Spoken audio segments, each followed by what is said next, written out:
تیسرا باب۔ ہر بات کا ایک وقت ہے۔ ہر چیز کا ایک موقع اور ہر کام کا جو آسمان کے نیچے ہوتا ہے ایک وقت ہے۔ پیدا ہونے کا ایک وقت ہے اور مر جانے کا ایک وقت ہے۔ درخت لگانے کا ایک وقت ہے اور لگائے ہوئے کو اکھاڑنے کا ایک وقت ہے۔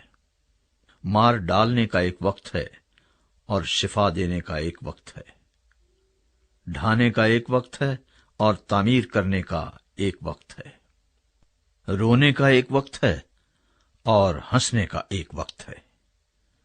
غم کھانے کا ایک وقت ہے اور ناچنے کا ایک وقت ہے۔ پتھر پھینکنے کا ایک وقت ہے اور پتھر بٹورنے کا ایک وقت ہے۔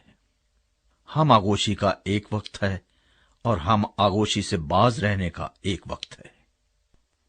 حاصل کرنے کا ایک وقت ہے اور کھو دینے کا ایک وقت ہے۔ رکھ چھوڑنے کا ایک وقت ہے اور پھینک دینے کا ایک وقت ہے۔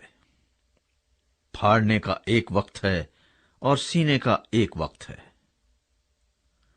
چپ رہنے کا ایک وقت ہے اور بولنے کا ایک وقت ہے۔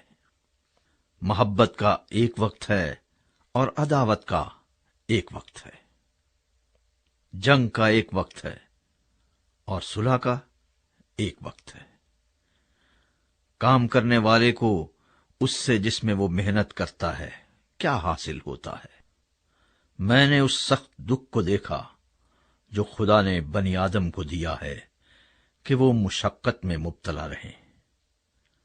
اس نے ہر ایک چیز کو اس کے وقت میں خوب بنایا اور اس نے ابدیت کو بھی ان کے دل میں جاگزیں کیا ہے، اس لیے کہ انسان اس کام کو جو خدا شروع سے آخر تک کرتا ہے دریافت نہیں کر سکتا۔ میں یقیناً جانتا ہوں کہ انسان کے لیے یہی بہتر ہے کہ خوش وقت ہو اور جب تک جیتا رہے نیکی کرے، اور یہ بھی کہ ہر ایک انسان کھائے اور پیے اور اپنی ساری محنت سے فائدہ اٹھائے۔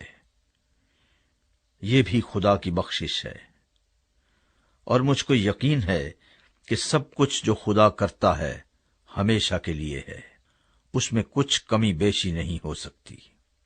اور خدا نے یہ اس لیے کیا ہے کہ لوگ اس کے حضور ڈرتے رہیں۔ جو کچھ ہے وہ پہلے ہو چکا، اور جو کچھ ہونے کو ہے وہ بھی ہو چکا، اور خدا گزشتہ کو پھر طلب کرتا ہے۔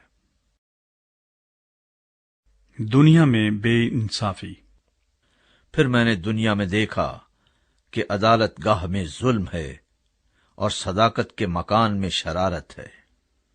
تب میں نے دل میں کہا کہ خدا راست بازوں اور شریروں کی عدالت کرے گا، کیونکہ ہر ایک امر اور ہر کام کا ایک وقت ہے۔